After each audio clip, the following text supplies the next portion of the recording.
There we go. That should be working. Hey, hello everyone. Thank you for joining us this evening. Sorry about our slight technical start. We love a bit of technology. But hi, thank you. Hi, Jonathan. Thank you for joining us for our book club chat today to discuss none other than the Lockwood&Co series. Um, as we know, it's been over 10 years since the first Lockwood&Co novel came out. Is there anything that has surprised you about how the series has been received? Well, thank you very much for having me here. It's such a wonderful thing to be with you guys. I've been continually surprised, repeatedly ever since publishing the first book. The reception for the books originally was wonderful, and then the TV show came out a few years after that, and that was extraordinary, and the reception for that was wonderful. And we've got a lovely graphic novel coming now, and now we have an amazing new edition, which I'm sure we'll be talking about. But I guess the thing the glue that links everything together is the wonderful community of Lockwood fans and readers from around the world who are just extraordinary and have been ever since the very start, and their enthusiasm and their sort of love for the stories and the characters and for each other never ceases to amaze me. So yeah, it's been wonderful from beginning to end. Oh, yeah, absolutely, about the fan response. I mean, even we've felt it just creating these editions, which has truly just been incredible. So we can only really imagine how brilliant it's been for you. Is there like a particular, speaking of the fans, is there like a particular fan reaction or response which has stuck with you a lot over the past decades? Wow, I mean, there are so many wonderful pieces of art. I mean, you can even see, glimpse a few in the distance, actually behind me, perhaps. But there are a wonderful generosity that everybody has, not just for me, but also for each other. Amazing bits of artwork, wonderful Lockwood get-togethers, cluster cons. I mean, there are so many ways in which the fandom has kind of expanded and deepened the world that I created all those years ago. So yeah, there's not just one thing. It's just the overall experience. 100%, 100%. Going back to obviously, all of this wouldn't have existed without our original trio. So, what sparked the very first idea of Lockwood, Lucy, and George? Well, the very beginning was a desire to do a ghost story in some form, and yet to give my heroes some kind of parity with the ghost. The ghosts are going to be powerful and scary and dark and menacing, and I wanted my heroes to have the ability to meet the ghosts on equal terms. And there are various little sort of scraps of text that began it, but the one that really ignited for me was this scene of Lockwood and Lucy, although I didn't really know who they were at this point, walking down the road to go to the first knock on the door of the what became the Hope House, where the first ghost that we encounter, Annie Ward, and that kicks off the whole thing. And at that point, I had no idea what kind of ghost was behind the door, or what they were going to find, or even really how they were going to deal with it. But what I did know was that right from the beginning, from the first day, I knew that these two, the boy and the girl, had a really nice relationship, and I wanted to know more about them, and I kind of wanted to get to know who they were, what their history was. When you're writing something, I think it's always about you're trying to excite yourself. You're opening a door for yourself as well as for your readers, and actually it really helps as if you have that kind of slight excitement. I want to follow these guys. I want to find out their story, and that then hopefully gets replicated when the actual book gets produced. So yeah, Lockwood and Lucy, they kind of opened the door and showed me through. I mean, that excitement definitely does get like reproduced when you're reading the book, because I actually started reading the series for the first time once I had our editions in hand. I'm late to the party, I know, Yeah. but I kind of instantly was so intrigued by these characters, and I wanted to know more about them straight away, and they just gripped me so fast. So you can definitely feel that same excitement and the wanting to know more as a reader, which is just amazing.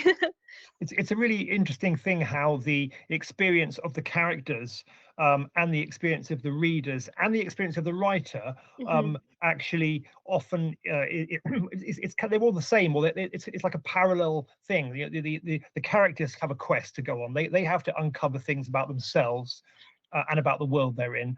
As a writer, I have to uncover how the world works. What are the mysteries? What are the secrets of it? Who are these guys? So I have the same quest as they do. And of course the reader then, when the reader has it down the line, they also will be sort of having the same kind of journey to go on. So it's very satisfying, I think, actually looking at it. Obviously when I'm doing it, I'm kind of panicking, oh, I don't know what the story is, and is this all going wrong, or but eventually, you know, you figure it out, and then it has this kind of really lovely quest sort of structure. Definitely, and there's that sense of like curiosity which permeates through the whole world because it's on everyone's end. So I think it's really beautiful. So speaking of like when you first started, did you initially set out to write 5 books, or did the world just expand and grow as you went along? I didn't set out to do 5. I think usually you just set out to tell a story, and so here are my characters, and what are they going to do? And relatively quickly you start to think, well, this is kind of quite a cool world. I think, you know, it's got quite a lot of depth to it. There are some secrets that maybe we need to uncover, and you quite quickly realize that you maybe are not going to be able to sort it all out in one book. And so usually what I would do is I would then go to the publishers and say, okay, here's my story, here's a chunk, here's my synopsis for the first book. I reckon we could do at least 2 books on this. And I think with Lockwood&Co, I contracted originally to do 2 books, with a view that we could hopefully do more if it worked out. And then at some point when I was writing the second one, we then negotiated to do 2 more. So there were going to be 4. But I think by that point, by the time I was working on about book number 2 or 3, I began to see it as a 5-book structure. So again, it's like you're walking, it's like walking across a bridge or something on a misty day, and you can sort of see the structure going into the mist, and you walk along it, and you can kind of guess that it's probably going to have a certain shape, and you get to the other side, but you can't be sure. And if things changed, you make it a very short bridge, unexpectedly short. Well, no, I mean, I think 5 is such a satisfying number for the book series, even if it's meant that we somewhat underestimated that when we were like, we'll do 2,000 units, that's fine. It didn't quite clock in our brain that meant 10,000 books arriving to our warehouse. We were like, oh, right, okay. It's a lot of books. Well, I mean, when I got a knock on the door, and I had all the tip-in sheets to sign, I had a similar thing. I went, oh, that is quite a lot, actually. Quite a bit. Absolutely fantastic. Yeah, I agree with you. Actually, the 5 book structure is very satisfactory. I mean, not all the books, but some of the books have a kind of 5 acts within them anyway. Often I kind of feel like that's quite a nice structure. Within each book, and then you can replicate that across the five books. Yeah, it became sort of quite coherent and satisfying, but there's no way that I would have sort of set out to do it like that. You can't make that assumption when you start. 100%, definitely. Cool. As we obviously have 5 books as part of the series, Yeah.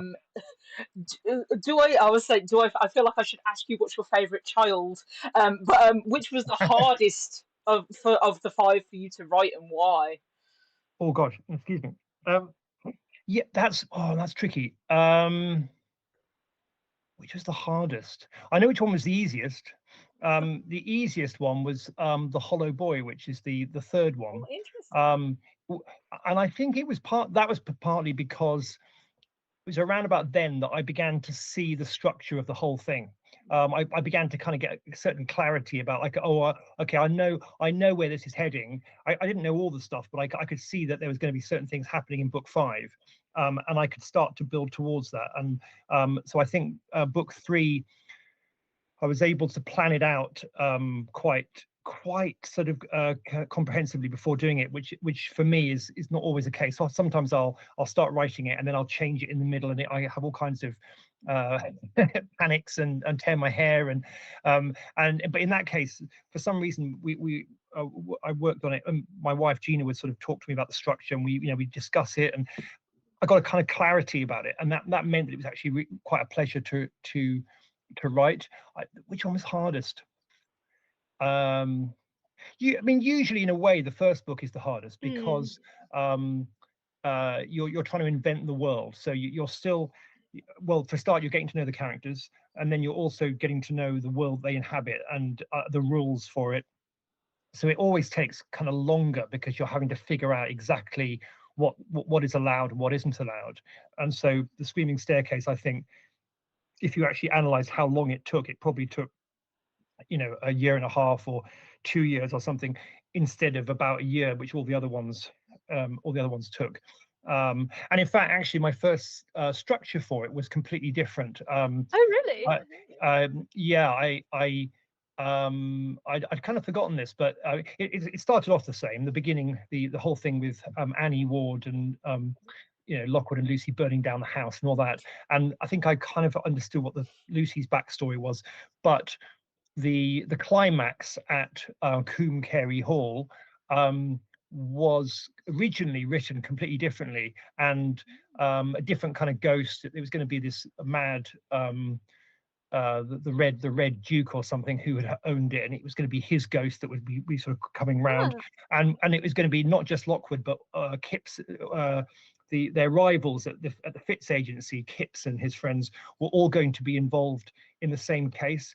So the climax was going to have 2 sets of agents running around, plus this ghost, and it was all going to be. I started writing it, but then it became too complex, and so I kind of had to scrap it, and all the bit about Kipps and his friends had to be moved into the second book, where I was just about to say in the second, but that's where that ended up. that's where that went. So because in a way the first book is about Lucy, Lockwood, and George, and it's about Lucy kind of embedding in with Lockwood and George in particular. They have a sort of slightly fractious relationship to begin with, but by the end of the book, she's absolutely part of the gang, and in a way that was enough. That was sufficient for the first book. The second book, okay, they're now a nice little team.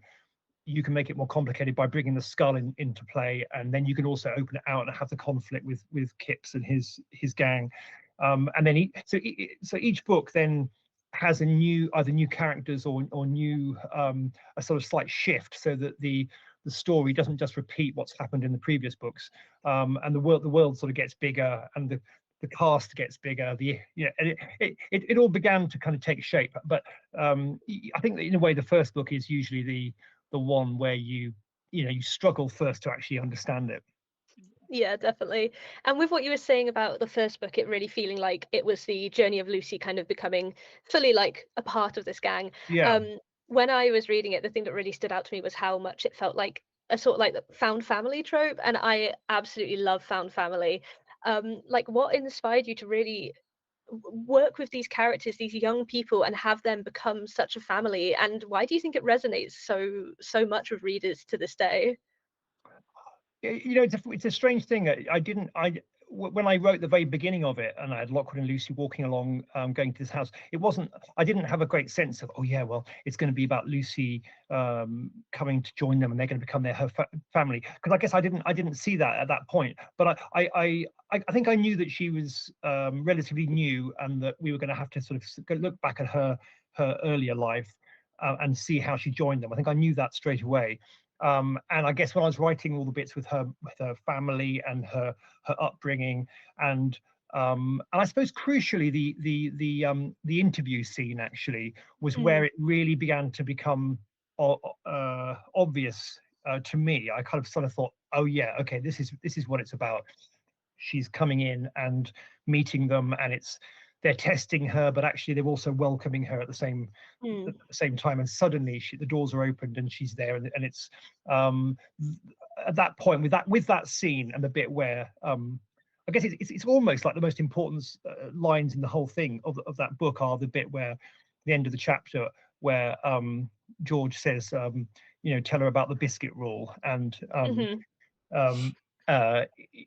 which means that she's got the job. And I think when I wrote that, George seal of approval. It is, and the biscuit rules kind of symbolizes that whole thing, that she's now part of the family. She's part of this little group.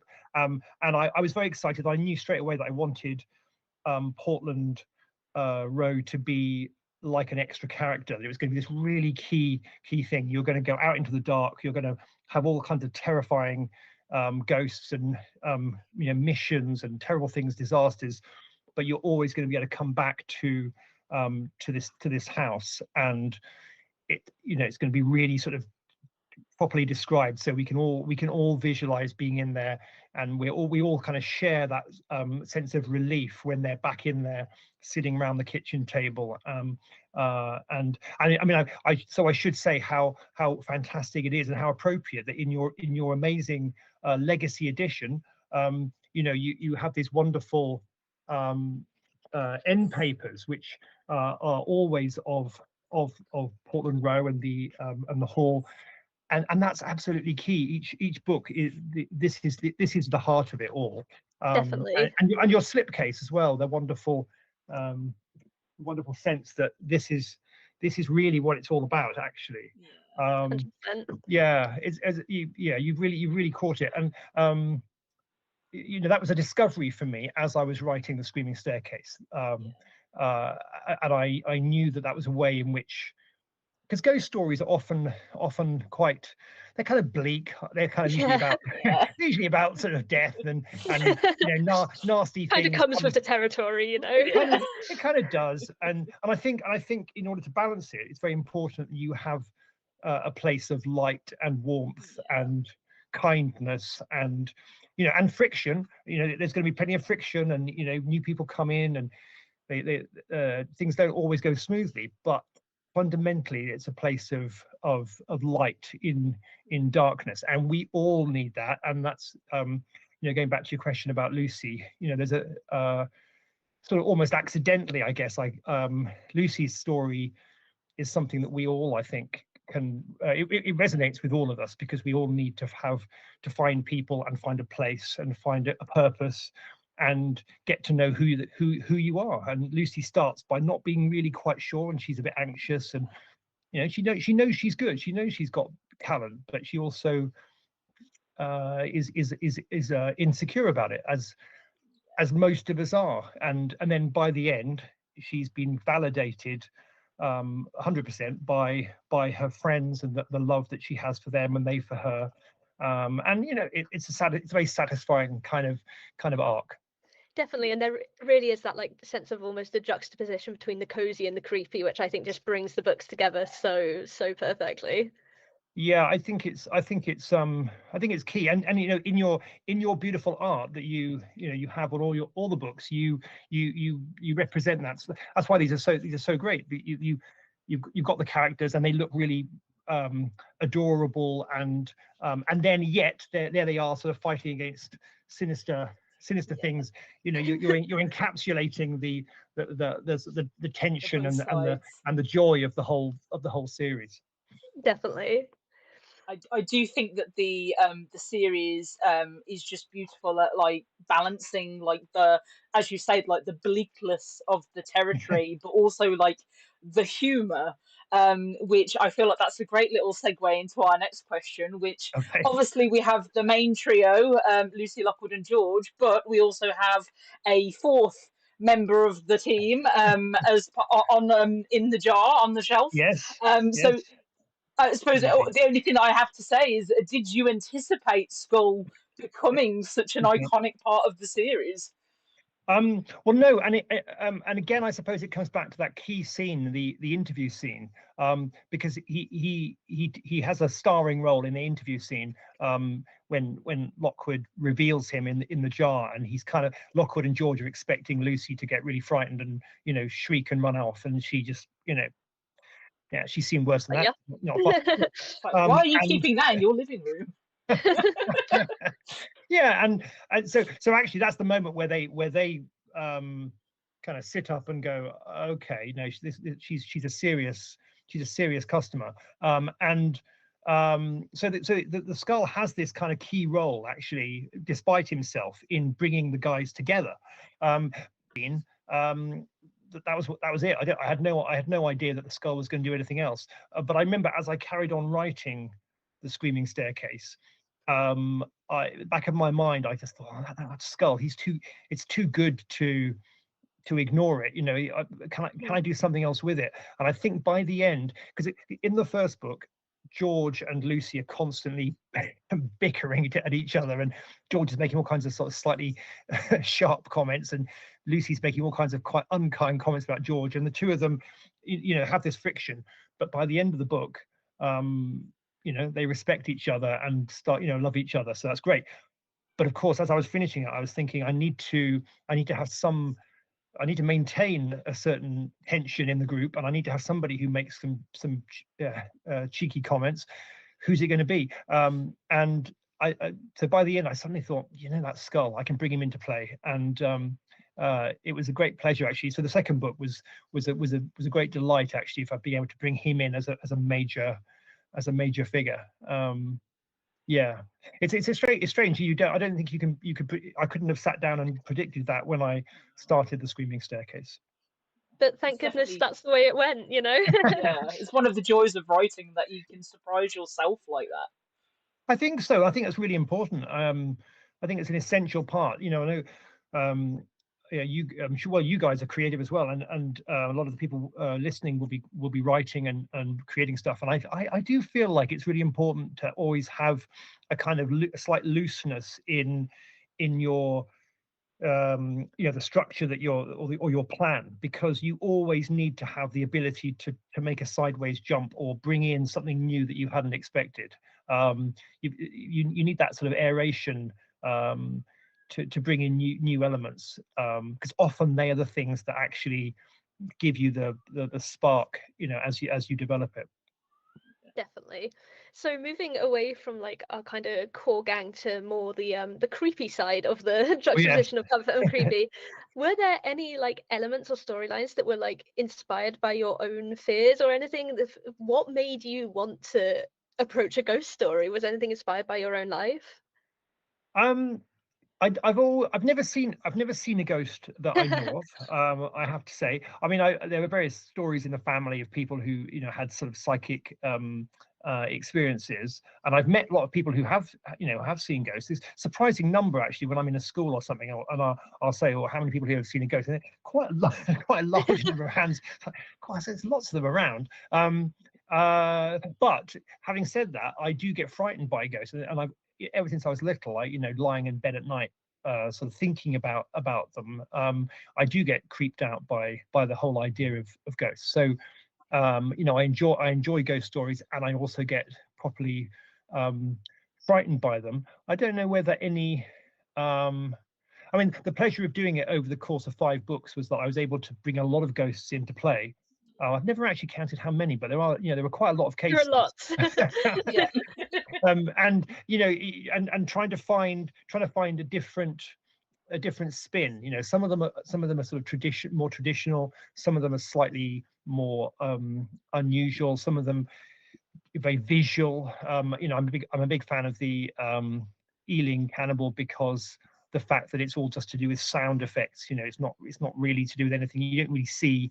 You never actually see the ghost, but you almost do, but you never quite. It's all to do with just things that they hear, and that was a really, really good fun to play around with that. And then sometimes the ghosts, like with the poltergeist scene in the 3rd book, where the poltergeist kind of gets powered up by the argument between Holly and Lucy, and so sometimes the ghosts kind of almost are a reflection of what's going on inside the characters. And I suppose in a way that's the core answer to your question, that actually, we all have fears, and we all have tensions and passions and conflicts within us, and the ghosts sometimes in some respects they kind of represent that, or they embody some of the dark things that we all have we all have to deal with, and we have to kind of negotiate our way around them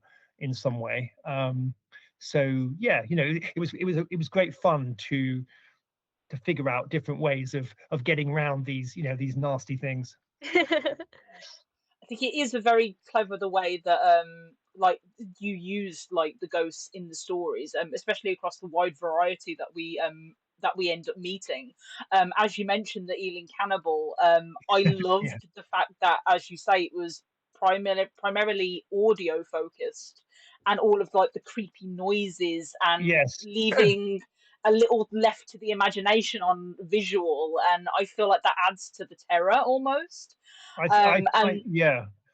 Sorry. Yes. yeah, Yeah. No, I agree. I mean, sometimes it's nice just to have a sort of proper visual effect, like the red room in the Screaming Staircase. yeah, Um, yeah, that was great. Just the fact that you go in and the room is completely empty, there's nothing happening, and then the door slams and things start. You trap your characters in it. That's kind of a real classic kind of Hmm. ghost story sort of scenario. But yeah, I really did like the fact that you could just make things completely different with each ghost, and sometimes they're quite, you know, they're like the bloody footprints as well is another one that I really like with this, because I think visually the idea of the footprints appearing on the stairs, the kind of curving staircase, is great. But again, it comes down to, it's all about Lucy's um internal state. You know, a lot of it is about what she's going through and what her own anxieties and her um I guess so. Yeah, as I went through it, I became much more became quite confident at marrying up the particular ghost with the state of the characters, and often Lucy was at the heart of that. Definitely. Definitely in the Hollow Boy. That's all I'll Yes, say. That's all I'll yes, say. yes. Talking of that particular scene, Yeah. what scene or moment from the series that still occupies your mind 10 years on? Like, what's the scene that you can never forget? Um, yeah. So I think there are a couple that are really key. The one, I think the Hollow Boy, the kind of climax of the Hollow Boy with the poltergeist, and then Lucy being alone in the darkness and seeing what appears to be Lockwood's ghost coming towards her. I think that whole scene with the fetch at the end of the Hollow Boy is a kind of key one for me. It was, I think I saw it really clearly, and I think it was absolutely sort of like a kind of fulcrum. The whole. It's kind of halfway through the series, and it's the kind of key. It's a key moment, I think, and then almost like a kind of mirror, because that's all about sort of division, and she leaves the company and things are following it. And almost like a kind of mirror to that is the scene late in the fourth book, The Creeping Shadow, where Lucy and Lockwood go across to the other side, and they have to shelter under the cape in order to keep warm, and the two of them sort of become very close, just because they have to survive. But it's this sort of symbolic moment where they kind of come back together again, and that was that's a kind of a healing sort of image. So like those two scenes, I suppose, are two of the most powerful ones for me. So if they're like the things that have kind of stuck with you, and obviously our edition, segueing in there, is a legacy edition. Yes. Is there anything? Is there a specific legacy that you want the series to leave in the minds of fans? Is there a specific message or feeling that you want people to take away from Lockwood&Co? I think we've discussed, we've been talking about that really, in that yeah, it's all about the importance for everybody to find themselves, to figure out who you are and what your place in the world is, and the way you do it and do it most effectively is by having people with you on that journey, people who support you, who help you through it, who maybe are, you know, who sometimes it's not so easy, but it actually helps steer you towards the correct sort of solution as who you are, and that sense of, as you said, found family and of community, which Lucy, at the end of the series, Lucy and Lockwood and George and Kipps and Holly and Flo, and there's a whole sort of Barnes kind of gets involved. There's actually this great sort of family sense by the end. you know, what's so lovely is that since finishing the books, that kind of feeling has sort of continued to ripple outwards from the books, and then, you know, sort of encapsulates the same principle, and everyone gets more and more people kind of getting brought in, and then creatively it's the same. You with your beautiful legacy edition, which is just this stunning, you know, masterpiece with so many different people involved, and everyone, all the artists and the creative people, and the, you know, the vision you guys have brought to it just expands the Lockwood universe, you know. It's part of of Lockwood, but it's also something new. You're showing it in a different way. So I don't know, I guess the message is that it's wonderful that these things continue to grow, and, you know, we all become part of it, and who knows where it's going to go. Who knows? Well, we've got a fun little round of quick fire questions before we move on to some audience questions. Right, yeah. So, bit nervous. If you were a psychical agent, what would your talent be? I think I would be. I'd have good sight. I think visually. So I think I'd be on the kind of Lockwood side of the you know, of the skill set. Awesome. And what, out of all of your options, as we've been talking about them, what is your favorite ghost?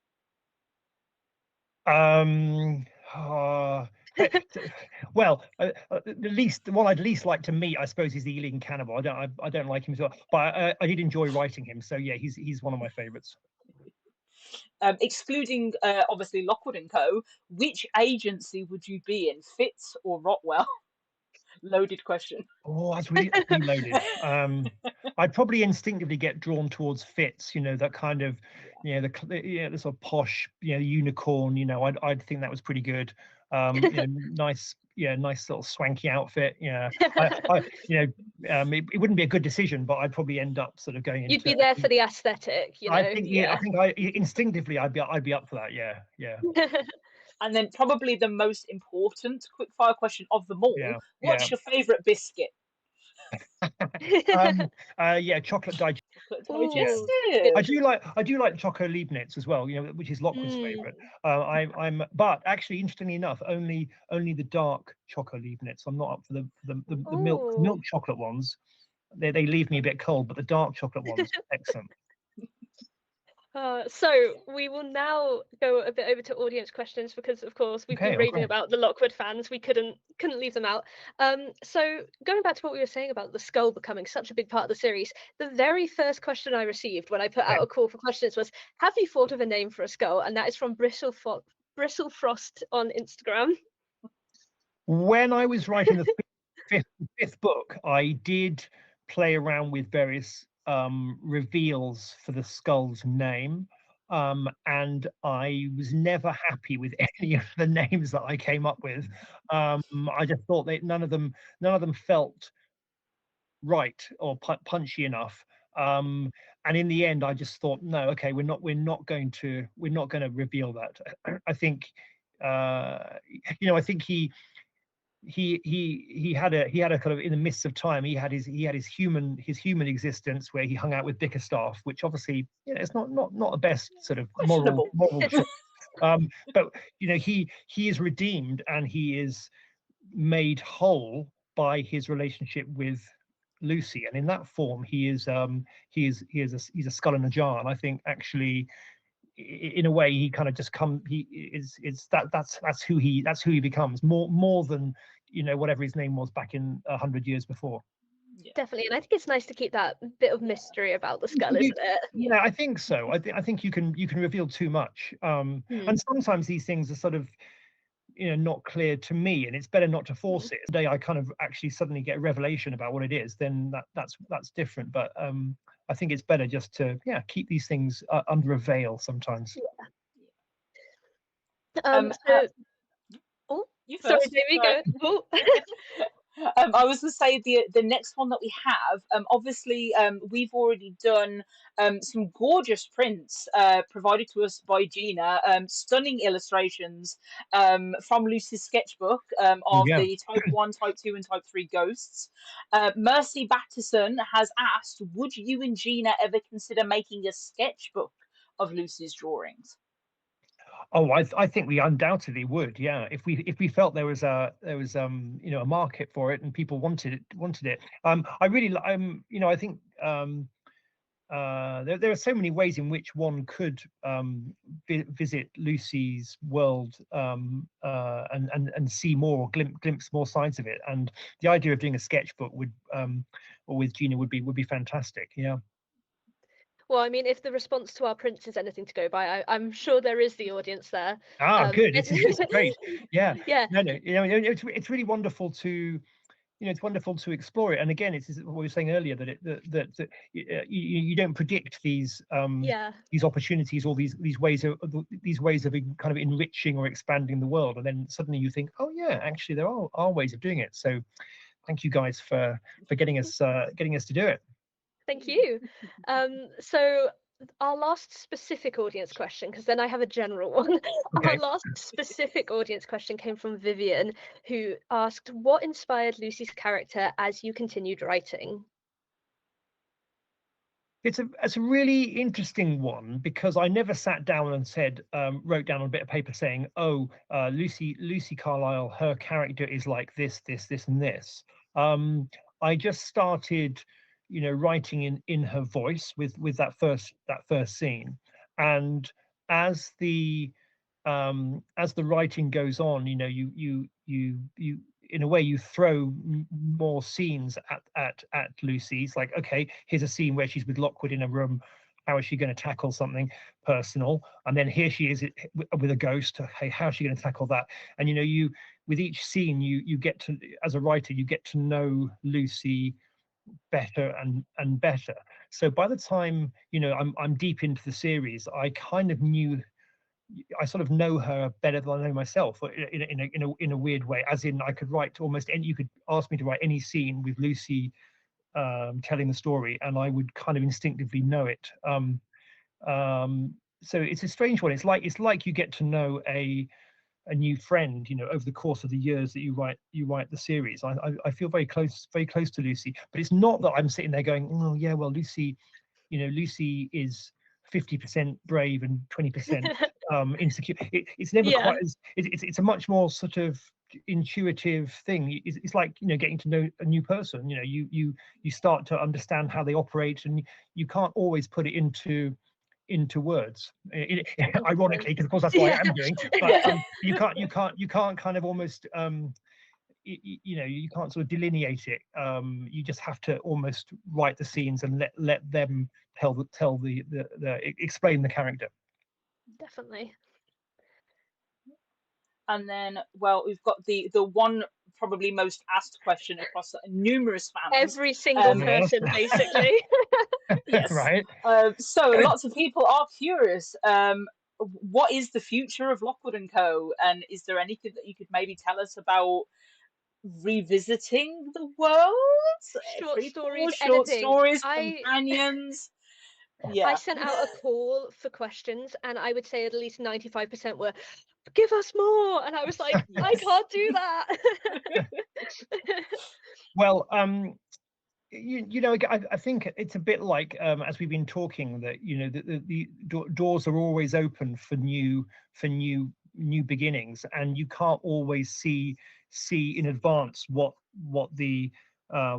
doors they are, or where what's beyond them. It's certainly the case that I am kind of, since finishing the last book, I think, you know, the last one was published in, is it 2017? I can't remember. I think. You know, that's a while back, but actually since then, you know, the world has continued to grow. The characters have become, you know, have appeared in new beautiful editions and on TV, and, you know, the comic coming, and so there's a sort of vitality that Lockwood&Co have, which has, you know, surprised and delighted me, and I would not be surprised if you know, in various ways they will continue to make reappearances, but you know, it's hard to say precisely how or when that will be. Definitely. I'd like to shout out a praise for the TV show, because it was phenomenal adaptation. So yeah. Oh yeah, it was. They did such an amazing They did an amazing job, job. didn't they? Yeah. Yeah, but by sort of taking it and making it their own, but also keeping true to the books, and that, and you know, that's what you guys have done so beautifully with your edition. That the artists are, again, it's a new version of Lockwood and Lucy, and you know, there they are on the front, you know, looking. It's a unique look, but it's also true to all the other versions that we've seen, and you know, I couldn't be more thrilled with what you guys have put together here. You know, it's tremendously exciting. Thank you. It was a pleasure. Yeah, truly, we all had the best time working on it. And I feel like that leads us on quite well to our last little message for the audience, which is a huge, huge thank you for all the support we've had on Lockwood&Co. And the support we continue to see during the time of this live stream. One of our team members, Bertie, has texted to say that at least 5 people are very excited about the prospect of a sketchbook. So Right, I fear. I'm gonna go and tell Gina. Yeah. Yes. But no, the reaction of the Lockwood fans to our editions has truly blown us away, so much that we have actually had to pause orders temporarily whilst we get caught up on everything. But we just wanted to quickly let the audience know that for anyone who's watching this and hasn't managed to get your hands on our Lockwood set yet, please do not panic. It is not sold out. They will be back on the set in January, and hopefully now-ish you should be able to see a QR code on the screen, which will lead you to a wait list where you can join it to be among the first to be notified when these books come back in stock. But also don't fear, I will be posting about them everywhere on social media constantly. So yeah, thank you all so much for your support, and of course, Jonathan, thank you so much for your time this evening. It's honestly flown by, and it's been so lovely to chat with you. Oh, and with you guys. Thank you so much. Absolute joy. Yes, and Absolutely. thank you for truly, and thank you for letting us create such a special edition to so many of us from your incredible work. It really means a lot that you trusted us with it. No, it's been wonderful to watch you put it together over the last, well, is it the last year and a half? I mean, Yeah, it's Last yeah. year or so, yeah. Yeah. Amazingly quickly, actually, when you consider the sort of the number of beautiful books you've created. But yeah, it couldn't be better. Thank you. So I think that concludes us for today. Yeah. Thank you so much to everyone who tuned in. We will be uploading this on YouTube, Instagram, and probably TikTok, so that if you missed it, you can watch it back. Although I realized that if I'm saying that, they haven't missed it. But yes, thank you so much. We will be doing another book club in the next coming months, so do keep an eye on our socials and our newsletter to see when we do that. But for now, I think that's everything from us. Yes. So yeah, thank you so much, Jonathan. Thank you Thanks, everyone for guys. watching, and have a great rest of your evenings. Yes. Take care. Thank you, everyone. Bye. Bye. Bye.